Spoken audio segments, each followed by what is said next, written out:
Hello दोस्तों, नमस्कार। आप सभी को zoom study centre by Mukesh का कोचिंग में आप सभी का स्वागत है। आज आप सभी मेरे साथ एक ऐसे टॉपिक पर डिस्कस करने जा रहे हैं जो कि ज्योग्राफी से संबंधित है। और इस टॉपिक से संबंधित आए दिन कॉम्पिटिटिव लेवल के एग्जाम में प्रश्न पूछे जाते हैं। तो मैं चाहूँगा आज मैं उन तत्वों के बारे में मैं बारीकी से आपके सम्मुख डिस्कस करूँ जो कि एग्जाम के नज़रिए से अत्यंत इम्पोर्टेंट है। चाहे किसी भी लेवल के एग्जाम की तैयारी कर रहे हैं, यदि आप चाहे वो सेंट्रल लेवल के एग्जाम की तैयारी कर रहे हैं या स्टेट लेवल के एग्जाम की तैयारी कर रहे हैं, इससे कोई फर्क नहीं पड़ता है। परंतु इस टॉपिक से संबंधित आए दिन प्रश्न पूछे जाते हैं। तो देखिए, आज का मेरा टॉपिक है पृथ्वी का आंतरिक संरचना, यानी पृथ्वी की आंतरिक संरचना कैसी है उसके बारे में हम लोग जानेंगे। देखिए, जिस पृथ्वी को आप जान रहे हैं, इस पृथ्वी को इंसान के रहने लायक बनने के लिए लगभग 450 करोड़ वर्ष का इंतजार करना पड़ा। पृथ्वी को नीला ग्रह के नाम से हम लोग जानते हैं। क्यों नीला ग्रह के नाम से जानते हैं? क्योंकि पृथ्वी पर 71% आपका पानी है और 29% भूपृष्ठ है। पृथ्वी को अंतरिक्ष से देखने में काला दिखता है। परीक्षा में यहाँ से प्रश्न पूछे जाते हैं कि अंतरिक्ष से पृथ्वी को देखने में कैसा दिखेगा, तो आंसर होगा काला, यानी ब्लैक। पृथ्वी के अंदर बहुत तरह का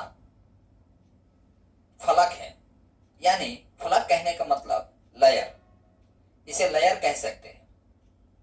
जिस तरह से प्याज को आप देखते हैं तो प्याज के कई परत होते हैं, उसी तरह से पृथ्वी का भी कई परत है, जिसे हम प्रत्येक परत को हम फलक के नाम से जानते हैं। ये फलक जो है आपका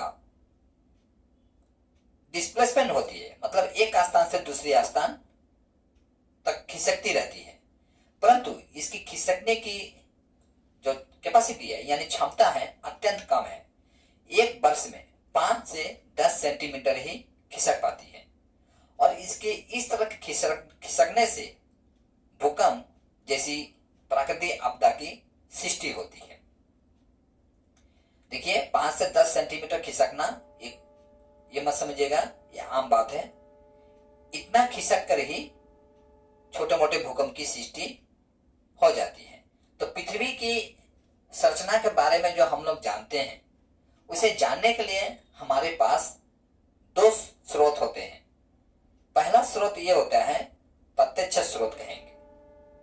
जिस स्रोत के माध्यम से प्रत्यक्ष स्रोत के माध्यम से हम ज्वालामुखी, उल्कापिंड और भूकंप जैसे प्राकृतिक आपदा के संदर्भ में हम लोग जानते हैं। दूसरा होता है अप्रत्यक्ष स्रोत। अप्रत्यक्ष स्रोत के माध्यम से हम घनत्व, दाब और तापमान संबंधित बातों को जानते हैं। पृथ्वी पर देखिए, ऊपरी दबाव के कारण, पृथ्वी का जो ऊपरी दबाव है के कारण पृथ्वी का आंतरिक जो पदार्थ है या परत है, उस पर एक विशेष प्रकार का दबाव की सृष्टि होती है, जिसके कारण भूकंप जैसी प्राकृतिक आपदा की सृष्टि होती है। दूसरा उदाहरण के तौर पर हम आपको समझाने के लिए नारियल का उदाहरण देकर बताना चाहूंगा। जिस तरह से नारियल आप देखते हैं, नारियल आप सभी देखे होंगे। देखिए, जिस तरह से ये नारियल देखते हैं कोकोनट, तो ये जो कोकोनट देखते हैं, कोकोनट के ऊपर में 3 लेयर है।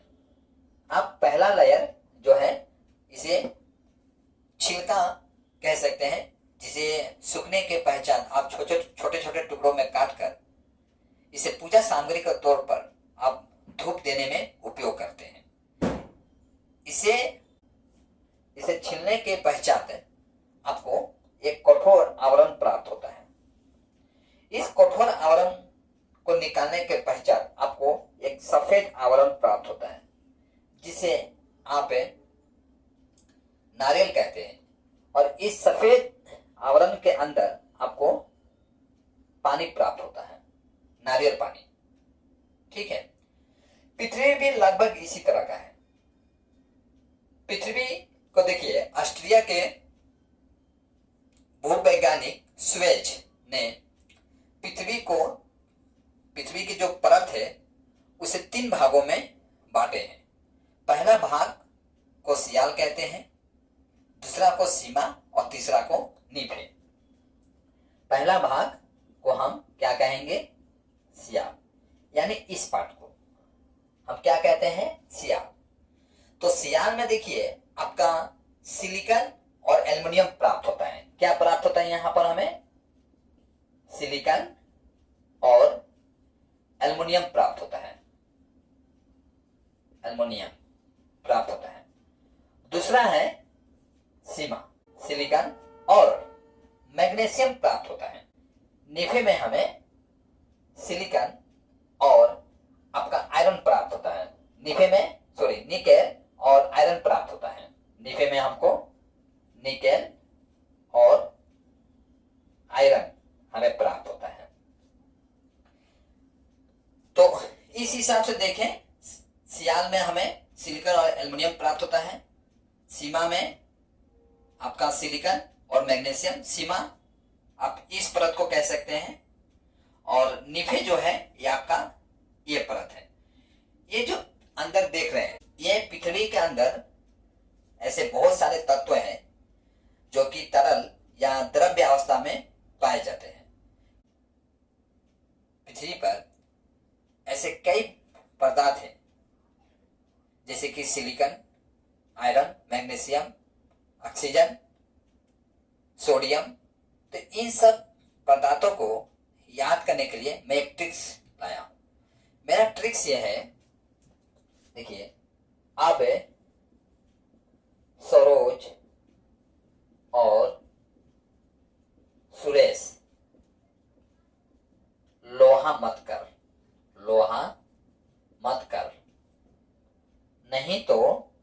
नहीं तो काला एल्युमिनियम प्राप्त होगा। देखिए, आपसे ऑक्सीजन,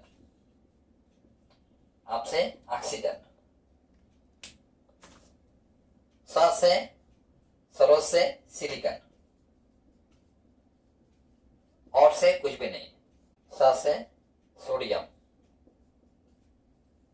सोडियम, लोहा से लोहा, मत से मैग्नीशियम, और कर से कुछ भी नहीं, नहीं से कुछ भी नहीं, तो से कुछ भी नहीं। काला से कैल्शियम, और एल्युमिनियम से एल्युमिनियम। ये देखिए मैं ट्रिक्स लाया हूं। मैंने पृथ्वी पर ये सब पदार्थ पाए जाते हैं। ठीक है, तो जैसे कि आप जाने कि पृथ्वी की जो परत जो है उसे मुख्य रूप से हम 3 भागों में बांट सकते हैं। कौन कौन सा भाग? सियाल, सीमा और नीफे। लेकिन आधुनिक जो भूवैज्ञानिक है उन्होंने पृथ्वी को जो परत है इसे कुछ और ही नाम दिए हैं, जो कि नाम है क्रुस्ट, मेंटल और कोर। ठीक है, आधुनिक भूवैज्ञानिक के अनुसार पृथ्वी का जो नामकरण हुआ वो कुछ और ही है। हालांकि क्रुस्ट, मेंटल, कोर की तरह ये भी है, लेकिन इसे कुछ अलग नाम दिया गया जिसे क्रुस्ट, मेंटल और कोर के नाम से जाना गया। जो भूवैज्ञानिक है उन्होंने पृथ्वी को 3 भागों में बांटे हैं, जिसका नाम है क्रुस्ट, मेंटल और कोर। मैं समझाने के लिए पृथ्वी की फलक किस तरह है उसे समझाने के लिए मैं एक प्याज को ध्यान देना चाहूंगा। प्याज, जैसे कि आप जानते हैं, प्याज को आप काटते हैं तो प्याज के अंदर में कई फलक होते हैं। इस तरह का कई फलक होते हैं। फलक यानी परत। जैसे कि मैं आपको स्टार्टिंग में ही बताया, ये फलक भी क्या होते हैं? डिस्प्लेसमेंट होते हैं, लेकिन साल में 5 से 10 सेंटीमीटर ही होते हैं, इससे ज्यादा नहीं होते हैं। पृथ्वी के अंदर कई पदार्थ भी पाए जाते हैं। तो विभिन्न तरह का पदार्थ पाए जाते हैं। विभिन्न पदार्थों का जो घनत्व है विभिन्न होता है। जिस पदार्थ का घनत्व कम होता है वो ज्यादा घनत्व वाले पदार्थ के ऊपर में आकर जमा हो जाते हैं। यानी समझिए, उदाहरण के तौर पर यदि कोई पदार्थ मान लीजिए यहाँ पर है और दूसरा पदार्थ यहाँ पर है, तो जाहिर सी बात है इस पदार्थ का घनत्व ज्यादा है, इस यहाँ के पदार्थ का घनत्व क्या है, ज्यादा है, और यहाँ के पदार्थ का घनत्व कम है।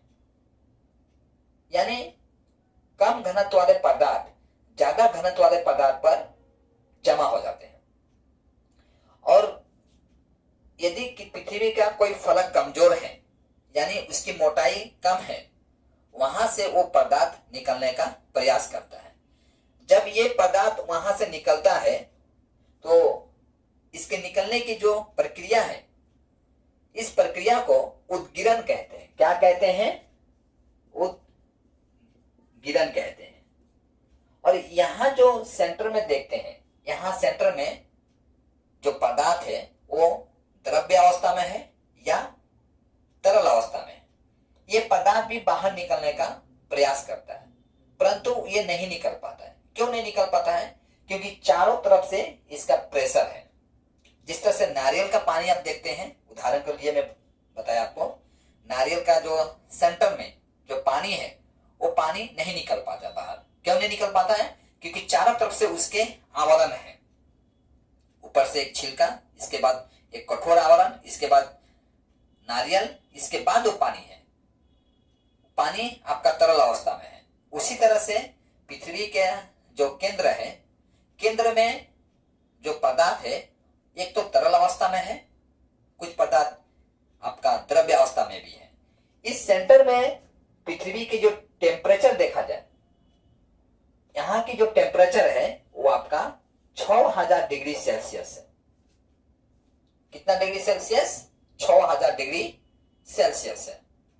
और पृथ्वी का जो डायमीटर देखेंगे तो 12756 किलोमीटर है।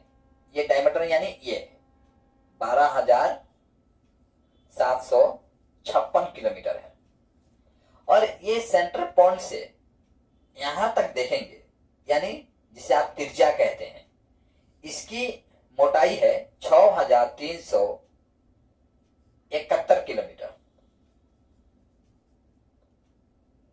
ठीक है, तो देखिए जैसे कि आप जानते हैं ये 6000 डिग्री जो सेंटीग्रेड जो यहाँ पर तापमान है, यहां जाकर पृथ्वी के आंतरिक संरचना के बारे में सटीक जानकारी प्राप्त कर लेना अत्यंत कठिन है।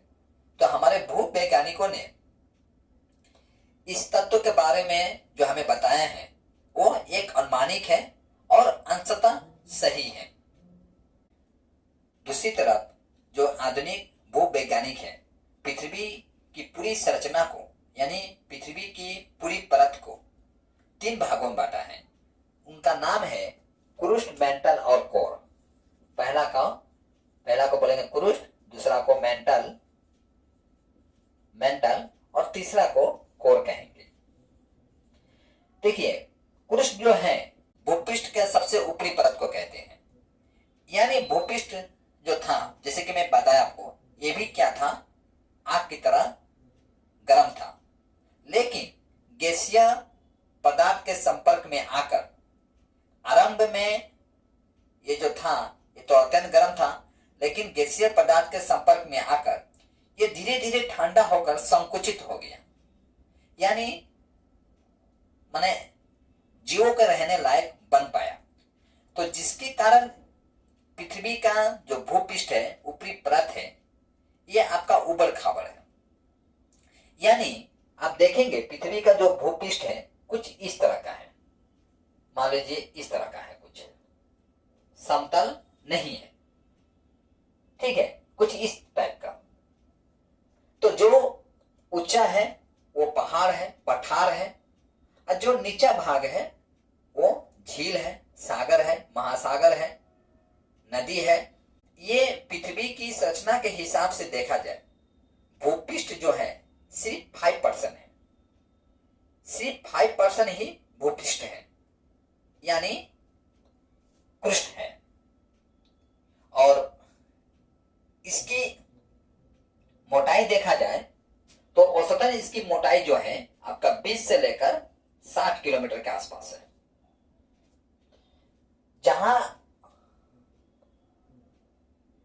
महाद्वीप है वहां इसकी मोटाई जो देखा जाए इसकी ये 15 से 30 किलोमीटर के आसपास है। और जहां सागर है वहां इसकी मोटाई जो है, ठीक है, ये जो है ये औसतन इसकी मोटाई है। और जहां सागर है, जैसे कि जानते हैं ये भाग ऊंचा है, ये भाग जो नीचा है, यहां से पानी होना स्वाभाविक बात है। यहां इसकी मोटाई जो है आपका 5 से 10 किलोमीटर के आसपास है। भूपृष्ठ पर अनेक पत्थर, कीचड़ और खनिज तत्व भी पाए जाते हैं। जैसे कि जानते हैं हम पृथ्वी के भूगर्भ का खुदाई करके अनेक खनिज तत्वों की प्राप्ति करते हैं। जैसे कि कोयले की खदान में आप देखते हैं, हम एक प्रकार का पृथ्वी के अंदर होल करके हम अनेक कोयले प्राप्त करते हैं। हालांकि जो हम पृथ्वी के अंदर जो जाते हैं, यानी कोयले की जो खदान होती है वो ज्यादा नहीं हो पाती है, हार्डली से 5 से 6 किलोमीटर ही हो पाती है, 5 से 6 किलोमीटर। इसके बाद यदि जाया जाए तो प्राकृतिक आपदा होने के 101% चांसेस बन जाती है। आप आए दिन न्यूज में सुनते होंगे कि कोयले की खदान में मजदूर फंस गए हैं। इसका कारण यही होता है कि जब कोयले की खदान में अंदर जाएंगे तो कहीं कहीं कुछ विषैले गैस का रिसाव होता है या पानी का रिसाव होगा, जिसके कारण दम घुटना या जो गुफा है उसके अंदर पानी भर जाने से प्राकृतिक आपदा जैसी होने की शंका जो है वो बढ़ जाती है। दूसरी तरफ देखा जाए, पृथ्वी के भूगर्भ से हम तेल भी प्राप्त करते हैं। पृथ्वी के भूगर्भ में हम लगभग 12 से 13 किलोमीटर के अंदर जाने से हमें तेल प्राप्त हो जाता है। तो ये जो तेल जो प्राप्त होता है, ये तेल जो प्राप्त होता है हमें कैसे प्राप्त होता है? आपको कीचड़ के रूप में प्राप्त होता है तेल। दूसरी नंबर देखा जाए, भूपृष्ठ पर जो अनेक प्रकार का पत्थर, कीचड़, खनिज तत्व पाए जाते हैं, इसीलिए भूपृष्ठ को, ऊपरी परत को हम शिला मंडल के नाम से भी जानते हैं। किस नाम से? शिला मंडल के नाम से भी जानते हैं। देखिए, पृथ्वी का दूसरा और इंपॉर्टेंट जो परत है उसे हम मेंटल के नाम से जानते हैं। मेंटल की जो मोटाई है, कुल जो इसकी जो मोटाई है ये 2900 किलोमीटर तक है। इसे हम 2 भागों में बांटते हैं। देखिए, पहली जो इसकी मोटाई है वो 0 से 700 किलोमीटर के आसपास है और दूसरी जो है वो 700 से आपका 2900 किलोमीटर के आसपास है। तो देखिए, मेंटल और कोर के बीच में कुछ अस्पता पाई जाती है जिसे हम गुटनबर्ग अस्पता कहते हैं। उदाहरण के तौर पर मैं ये डायग्राम बना रहा हूं। जैसे कि मान लीजिए ये पृथ्वी के परत है, इसे हम 3 भागों में बांट रहे हैं। इसे क्रुस्ट, ये आपका मेंटल और तीसरा है कोर। तो मेंटल और कोर के बीच में कुछ अस्पता पाई जाती है जिसे हम किस नाम से जानते हैं? गुटनबर्ग अस्पता के नाम से जानते हैं। इसे हम गुटनबर्ग अस्पता। देखिए, परीक्षा में ये पूछा जाता है कि गुटनबर्ग अस्पता कहाँ पाया जाता है, तो मेंटल और कोर के बीच में जो अस्पता पाई जाती है उसे हम क्या कहते हैं? गुटनबर्ग अस्पता के नाम से जानते हैं। ठीक है, अब हम चलते हैं कोर की तरफ। कोर की जो मोटाई है लगभग आपका 2900 से लेकर 6371 किलोमीटर होता है। ठीक है, कोर की मोटाई कितनी है? आपका 2900 किलोमीटर से लेकर 371 किलोमीटर के आसपास है। इसे हम दो भागों में बांट सकते हैं, ठीक है। जैसे कि कोर है, कोर को हम दो भागों में बांटेंगे, एक आपका आंतरिक कोर और दूसरा है बाहरी कोर, ठीक है। तो आंतरिक और बाह्य कोर के बीच में कुछ अस्मिता भी पाई जाती है, जिसे हम लेमैन अस्मिता के नाम से जानते हैं। जैसे कि मैं आपको बताया एक डायग्राम के माध्यम से, जैसे कि मान लीजिए ये पृथ्वी है, इसे हम तीन भाग में कर देते हैं, क्रूस्ट, मेंटल और कोर। मेंटल और कोर के बीच में जो अस्मिता पाई जाती है उसे हम गुटनबर्ग अस्मिता के नाम से जानते हैं, ठीक है। और ये जो कोर है, जैसे कि मैं बताया, कोर का दो भाग हम कर सकते हैं। पहला भाग आपका जीरो से लेकर 2900 किलोमीटर तक पकड़िए, और दूसरा जो है 2900 से लेकर आपका 6371 किलोमीटर तक। यानी आंतरिक कोर और बाहरी कोर के बीच में जो अस्मिता पाई जाती है उसे लेमैन अस्मिता के नाम से जानते हैं। ये ऊपरी और बाहरी के बीच में जो अस्मिता पाई जाती है इसे हम लेमैन अस्मिता के नाम से जानते हैं, इसके पश्चात भी देखिए, इसके पश्चात भी पृथ्वी के अंदर बहुत तरह के परत हैं, जैसे कि मैं बताया, जिसे हम फलक के नाम से जानते हैं। तो उसे जानने के लिए मैं एक अलग से डायग्राम का सहारा लेना चाहूंगा। इससे पहले मैं चाहूंगा कि आप इसका एक स्क्रीनशॉट ले लें। देखिए, जैसे कि आप जाने, पृथ्वी आधुनिक भूवैज्ञानिकों ने पृथ्वी की संरचना को तीन भागों में बांटे थे, क्रूस्ट, मेंटल और कोर। मैं तीनों के बारे में आपको डिटेल बता चुका हूं। इसके अलावा भी पृथ्वी के अंदर कुछ विशेष फलक पाए जाते हैं, जिसे हम अलग अलग नामों से जानते हैं। उसे जानने के लिए मैं एक डायग्राम का सहारा लेना चाहूंगा। जैसे देखिए, ये मान लीजिए एक पृथ्वी की आंतरिक संरचना, इसे हम तीन भाग कर देते हैं, जिसको पहला भाग को हम क्रूस्ट, दूसरा को मेंटल और तीसरा को कोर के नाम से जानते हैं। यानी आप इस तरह से चाहें तो सर्किल के तौर पर ले लीजिए, मैं जस्ट आपको समझाने के लिए इसका मैं सहारा ले रहा हूं, इस पिक्चर का। तो देखिए, जो क्रूस्ट है, यानी क्रूस्ट और मेंटल के बीच में जो परत पाए जाते हैं उसे हम मोहो के नाम से जानते हैं। यानी क्रूस्ट और मेंटल के बीच में जो परत पाए जाते हैं, यानी इस परत को, ठीक है, क्रूस्ट और मेंटल के बीच में जो परत पाए जाते हैं उसे हम मोहो के नाम से जानते हैं। किस नाम से जानते हैं? मोहो के नाम से जानते हैं, ठीक है। उसी तरह से देखा जाए, आपका क्रूस्ट का जो पार्ट है, क्रूस्ट का दो भाग, जैसे कि मैं बताया, ऊपरी भाग और निचला भाग। ये दो भाग के जो बीच का जो भाग है, इसे हम क्या कहते हैं? कोनार्ड कहते हैं। क्या कहते हैं इसे? कोनार्ड। देखिए, ये सब इंपॉर्टेंट है एग्जाम के नजर से देखा जाए तो, ठीक है। वही मेंटल का जो ऊपरी भाग, जैसे कि मैं बताया, मेंटल का दो भाग है आपका, एक है 0 से लेकर 700 किलोमीटर तक, और दूसरा जो भाग है आपका 700 से लेकर 2900 किलोमीटर तक। ये जो बीच का जो भाग है, इसको हम रेप्टिक कहते हैं। मेंटल का जो भाग है, दो भाग है, इसके ऊपरी भाग, एक भाग आपका था 0 से लेकर 700 किलोमीटर, दूसरा था 700 से लेकर 2900 किलोमीटर तक। ये जो इसका जो दो भाग है, इस जो बीच वाला भाग है, इसे हम रेप्टी के नाम से जानते हैं, ठीक है। और मेंटल के ऊपरी भाग और कोर के निचली भाग, ठीक है, यानी इस परत को, मेंटल का सबसे ऊपरी भाग लेते हैं हम, मेंटल का सबसे ऊपरी भाग, और कोर के सबसे निचली भाग को हम किस नाम से जानते हैं? गुटनबर्ग। यानी इस बीच वाला पार्ट को हम क्या कहेंगे? इसे गुटनबर्ग के नाम से हम लोग जानते हैं।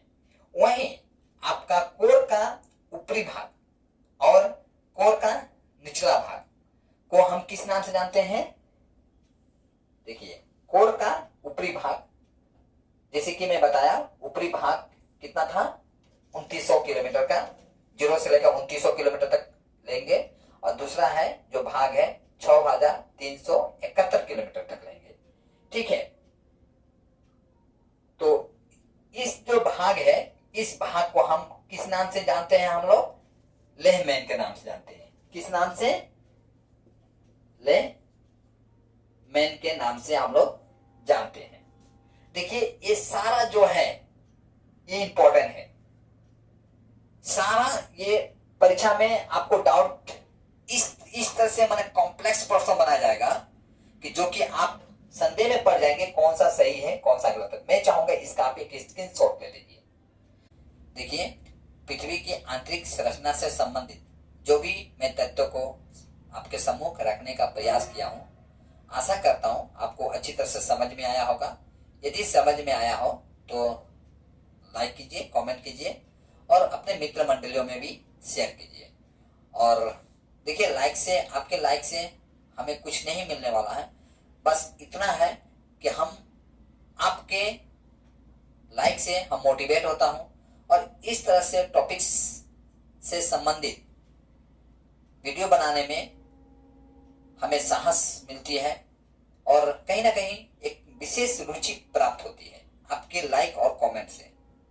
तो लाइक और कमेंट आप अवश्य कीजिए, कम से कम मेरी इस परिश्रम को ध्यान में रखते हुए। तो आज का क्लास मैं यहीं पर समाप्त करता हूं।